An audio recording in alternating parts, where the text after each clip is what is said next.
एक बहुत बड़े पहाड़ की कल्पना कीजिए, लेकिन यह कोई आम पहाड़ नहीं है जो सिर्फ चट्टानों और बर्फ से बना हो। यह एक खास तरह का पहाड़ है जो आग और धुआं उगल सकता है। इसे हम ज्वालामुखी कहते हैं। यह धरती की सतह पर एक वेंट या एक ओपनिंग है। इसे हमारी धरती की चिमनी की तरह समझो। हमारे पैरों के बहुत नीचे धरती बहुत गर्म है, इतनी गर्म कि चट्टानें पिघलकर एक गाढ़ा आग जैसा लिक्विड बन जाती हैं। ज्वालामुखी वो जगह है जहां यह सुपर हॉट लिक्विड गैस और राख के साथ धरती के बहुत अंदर से बाहर निकलकर सतह पर फट सकता है। ये प्रकृति के सबसे शक्तिशाली और शानदार नजारों में से एक है, जो ग्रह की अंदरूनी ऊर्जा का एक सच्चा प्रदर्शन है। आप सोच रहे होंगे कि आप इन आग उगलने वाले पहाड़ों को कहां ढूंढ सकते हैं। ज्वालामुखी पूरी दुनिया में बेतरतीब ढंग से नहीं फैले हुए हैं। वे आम तौर पर खास जोन्स में दिखाई देते हैं। कई वहां पाए जाते हैं जहां धरती की क्रस्ट बनाने वाली विशालकाय प्लेटें मिलती हैं। ये प्लेटें हमेशा बहुत बहुत धीरे धीरे चलती रहती हैं। जब वे एक दूसरे से टकराती हैं या अलग होती हैं तो वे दरारें और कमजोर जगहें बनाती हैं। ये कमजोर जगहें नीचे से पिघली हुई चट्टान के ऊपर आने के लिए एकदम सही रास्ते हैं। प्रशांत महासागर के चारों ओर रिंग ऑफ फायर ज्वालामुखियों से भरा एक प्रसिद्ध क्षेत्र है। जापान, इंडोनेशिया और संयुक्त राज्य अमेरिका के कुछ हिस्सों जैसे कई देशों में ज्वालामुखी हैं, क्योंकि वे इन एक्टिव प्लेट बाउंड्रीज पर स्थित हैं।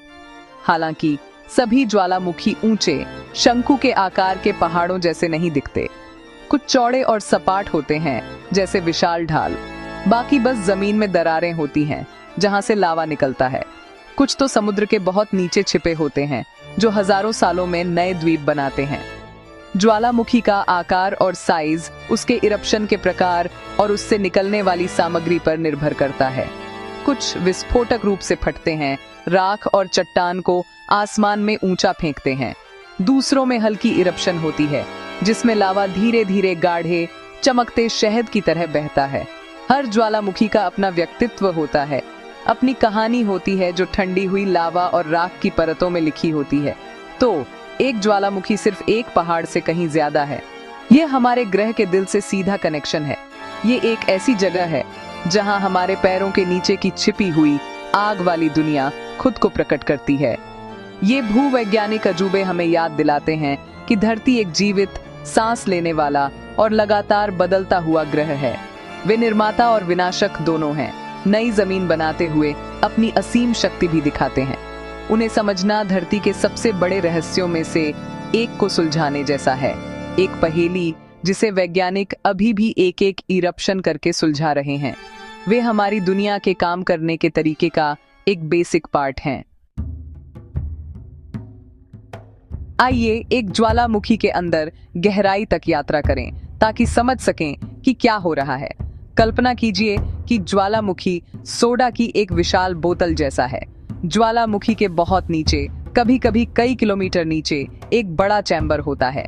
यह कोई खाली कमरा नहीं है। यह एक मैग्मा चैम्बर है जो मैग्मा नामक पदार्थ से भरा होता है। मैग्मा पिघली हुई चट्टान है, एक सुपर हॉट गाढ़ा लिक्विड जो अपने चारों ओर की सॉलिड चट्टान से हल्का होता है। यह चैम्बर एक स्टोरेज टैंक के रूप में काम करता है। हजारों सालों में यह चैम्बर धीरे धीरे और ज्यादा मैग्मा से भर जाता है, जो धरती के मेंटल के और भी गहरे से ऊपर उठता है। यह एक आग वाली रसोई है जहां चट्टान को बहुत ज्यादा दबाव और गर्मी में पकाया जाता है। यह मैग्मा सिर्फ लिक्विड चट्टान नहीं है, यह पिघले हुए मिनरल्स, सॉलिड क्रिस्टल्स और सबसे जरूरी घुली हुई गैसों का मिश्रण है। सोडा की बोतल में बुलबुले के बारे में फिर से सोचो। जब बोतल बंद होती है तो आपको ज्यादा बुलबुले नहीं दिखते, क्योंकि गैस दबाव के कारण लिक्विड में घुली होती है। मैग्मा के अंदर की गैसें जैसे पानी की भाप और कार्बन डाइऑक्साइड उसी तरह फंसी होती हैं। वे पिघली हुई चट्टान के अंदर ऊपर की चट्टान की परतों के भारी वजन और दबाव से दबी रहती हैं। चट्टान और गैस का यह मिश्रण मैग्मा चैम्बर में पकता और घूमता रहता है, अपने भागने का मौका तलाशता रहता है। मैग्मा चैम्बर को सतह से जोड़ने के लिए पाइपों या चैनलों का एक नेटवर्क होता है। मुख्य चैनल को कंड्यूट कहा जाता है। यह ज्वालामुखी का गला है। जैसे जैसे और मैग्मा नीचे से चैम्बर में धकेला जाता है, दबाव बढ़ने लगता है। मैग्मा अपने चारों ओर की सॉलिड चट्टान से हल्का होने के कारण इन चैनलों के माध्यम से ऊपर की ओर अपना रास्ता बनाना शुरू कर देता है। यह चट्टान में दरारों और कमजोरियों से अपना रास्ता बनाता है, धीरे धीरे सतह की ओर बढ़ता है। यह ऊपर की यात्रा बहुत लंबा समय ले सकती है। मैग्मा कई सालों तक कंड्यूट में बैठा रह सकता है। दबाव धीरे धीरे बढ़ता रहता है, जैसे ढक्कन वाली स्टोव पर रखी एक बर्तन में। पूरा सिस्टम गर्मी, चट्टान और दबाव का एक नाजुक संतुलन है। ज्वालामुखी बाहर से शांत लग सकता है, सैकड़ों सालों तक शांति से बैठा रह सकता है, लेकिन अंदर गहराई में यह एक अलग कहानी है। मैग्मा चैम्बर एक गतिशील, एक्टिव जगह है। ये एक सोए हुए विशालकाय जानवर जैसा है। मैग्मा का धीमा और लगातार जमा होना और गैसों का जमाव चेतावनी के संकेत हैं कि विशालकाय जानवर जल्द ही जाग सकता है।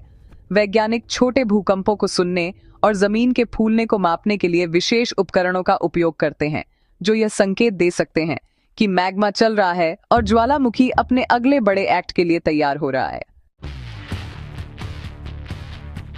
तो आखिर ज्वालामुखी के फटने का कारण क्या है? ये सब दबाव और गैस के कारण होता है। जैसे जैसे मैग्मा सतह के करीब आता है, उसके ऊपर की चट्टानों का दबाव कम हो जाता है। हमारी सोडा बोतल के उदाहरण को याद करो। जब आप ढक्कन खोलते हैं तो बोतल के अंदर का दबाव रिलीज हो जाता है। अचानक सभी घुली हुई गैस बुलबुले बनाती है और तेजी से ऊपर आती है, कभी कभी सोडा को बाहर निकाल देती है। ज्वालामुखी के अंदर भी ठीक ऐसा ही होता है। जैसे जैसे मैग्मा ऊपर की ओर आता है, उसके अंदर फंसी हुई गैसें फैलने लगती हैं और बुलबुले बनाती हैं। यह एक बहुत ही इम्पोर्टेंट पल होता है। ये गैस के बुलबुले बाहर निकलना चाहते हैं। जैसे जैसे वे फैलते हैं, वे मैग्मा को बहुत हल्का और झागदार बना देते हैं। इससे मैग्मा ज्वालामुखी के गले या कंड्यूट में और भी तेजी से ऊपर उठता है। जितने ज्यादा बुलबुले बनते हैं, उतना ही ज्यादा दबाव वे पैदा करते हैं। यह एक अनकंट्रोल्ड प्रोसेस बन जाता है। फैलती हुई गैसें मैग्मा को अविश्वसनीय बल के साथ धकेलती हैं। अगर मैग्मा गाढ़ा और चिपचिपा है तो गैस के बुलबुले आसानी से नहीं निकल पाते, वे फंस जाते हैं और दबाव बहुत ज्यादा बढ़ जाता है। यह सोडा की बोतल को खोलने से पहले हिलाने जैसा है। आप बहुत ज्यादा दबाव बना रहे हैं, जिसे हिंसक रूप से बाहर निकलने की जरूरत है। आखिरकार दबाव इतना ज्यादा हो जाता है कि ज्वालामुखी के ऊपर की चट्टानें उसे रोक नहीं पाती। ढक्कन उड़ जाता है। इससे एक विस्फोटक इरप्शन होता है। ज्वालामुखी गर्म राख, गैस और चट्टान के टुकड़ों का एक बड़ा बादल वातावरण में ऊंचाई तक फेंकता है। जो मैग्मा बाहर निकलता है उसे अब लावा कहते हैं। लावा के साथ इरप्शन से ज्वालामुखी बम, जो चट्टान के बड़े टुकड़े होते हैं, और राख और गैस का एक तेजी से चलने वाला बहुत गर्म बादल निकलता है, जिसे पायरोक्लास्टिक फ्लो कहते हैं। यह इरप्शन का सबसे नाटकीय और खतरनाक प्रकार है, जो गाढ़े चिपचिपे मैग्मा में फंसी हुई गैसों के हिंसक विस्तार से चलता है। हालांकि सभी इरप्शन विस्फोटक नहीं होते। अगर मैग्मा पतला और बहने वाला है तो गैस के बुलबुले ज्यादा आसानी से निकल सकते हैं, जैसे पानी के गिलास में बुलबुले धीरे धीरे ऊपर उठते हैं। इस मामले में दबाव उतना ज्यादा नहीं बढ़ता। एक बड़े विस्फोट के बजाय लावा ज्वालामुखी के वेंट से ज्यादा शांति से बहता है। ये लावा प्रवाह कई किलोमीटर तक जा सकते हैं, लेकिन वे विस्फोटक धमाके की तुलना में बहुत धीरे चलते हैं। तो ज्वालामुखी के फटने का रहस्य सतह पर मैग्मा को धकेलने वाली फैलती हुई गैसों की शक्तिशाली शक्ति है, और इरप्शन का प्रकार इस बात पर निर्भर करता है कि वे गैसें कितनी आसानी से निकल सकती हैं। एक इरप्शन अपने आसपास की दुनिया को नाटकीय रूप से बदल देता है। इसके तुरंत पड़ने वाले इम्पैक्ट विनाशकारी हो सकते हैं। गर्म लावा प्रवाह अपने रास्ते में सब कुछ जला देता है, जंगलों, घरों और सड़कों को तबाह कर देता है। प्रचंड गर्मी लैंडस्केप को एक काले, सुलगते हुए बंजर भूमि में बदल देती है। भारी राख गिरने से पूरे कस्बों और शहरों को ढक सकती है। उसके वजन से छतें ढह सकती हैं, पानी की सप्लाई को प्रदूषित कर सकती हैं और सांस लेना मुश्किल बना सकती है। एक एक्टिव ज्वालामुखी के पास रहने वाले लोगों और जानवरों के लिए एक इरप्शन एक डरावनी और जानलेवा घटना होती है। जो शक्ति निकलती है वह असीम होती है, प्रकृति की एक कच्ची शक्ति जो मिनटों में जमीन को फिर से आकार देती है। एक बड़े इरप्शन का असर पूरे ग्रह पर भी महसूस किया जा सकता है। ज्वालामुखी की राख और गैसों के विशाल बादल जैसे सल्फर डाइऑक्साइड समताप मंडल में ऊंचाई तक जा सकते हैं। ये कण हवा के कारण पूरी दुनिया में फैल सकते हैं। वे एक विशाल सनशेड की तरह काम करते हैं, सूरज की रोशनी को वापस अंतरिक्ष में परावर्तित करते हैं और पृथ्वी के मौसम में अस्थायी शीतलन का कारण बनते हैं। एक प्रसिद्ध उदाहरण 1815 में माउंट टाम्बोरा का इरप्शन है, जिसके कारण 1816 में एड ईयर विदाउट अ समर हुआ, जिससे यूरोप और उत्तरी अमेरिका में दूर दूर तक फसलें खराब हुईं और भोजन की कमी हुई। लेकिन ज्वालामुखी सिर्फ विनाशक ही नहीं है, वे निर्माता भी हैं। लंबे समय तक एक इरप्शन के बाद नया जीवन आता है। ज्वालामुखी की राख और ठंडा हुआ लावा मिनरल्स और पोषक तत्वों से भरपूर होता है। जब यह सामग्री समय के साथ टूटती है तो यह पृथ्वी की सबसे उपजाऊ मिट्टी में से कुछ बनाती है। यही कारण है कि खतरे के बावजूद लोगों ने अक्सर ज्वालामुखियों की ढलानों पर रहना चुना है। उपजाऊ मिट्टी खेती के लिए एकदम सही है, जिससे समुदायों को भरपूर फसलें उगाने में मदद मिलती है। वही चीज जो विनाश लाती है, वह नई वृद्धि और समृद्धि का वादा भी लाती है। अंत में ज्वालामुखी हमें हमारे ग्रह के बारे में एक शक्तिशाली सबक सिखाते हैं। वे हमें याद दिलाते हैं कि पृथ्वी एक गतिशील और शक्तिशाली सिस्टम है जो लगातार बदल रहा है और विकसित हो रहा है।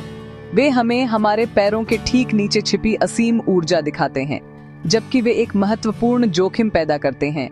वे विनाश और निर्माण के चक्र का एक मूलभूत हिस्सा भी है, जिसने अरबों सालों से हमारी दुनिया को आकार दिया है। वे समुद्र से नए द्वीप बनाते हैं, नई जिंदगी के लिए मिट्टी को समृद्ध करते हैं और यहाँ तक कि हमारे मौसम को भी प्रभावित करते हैं। उनका अध्ययन करके हम सिर्फ भूविज्ञान के बारे में ही नहीं, बल्कि लचीलेपन, नवीनीकरण और प्रकृति की अविश्वसनीय शक्ति के बारे में भी सीखते हैं।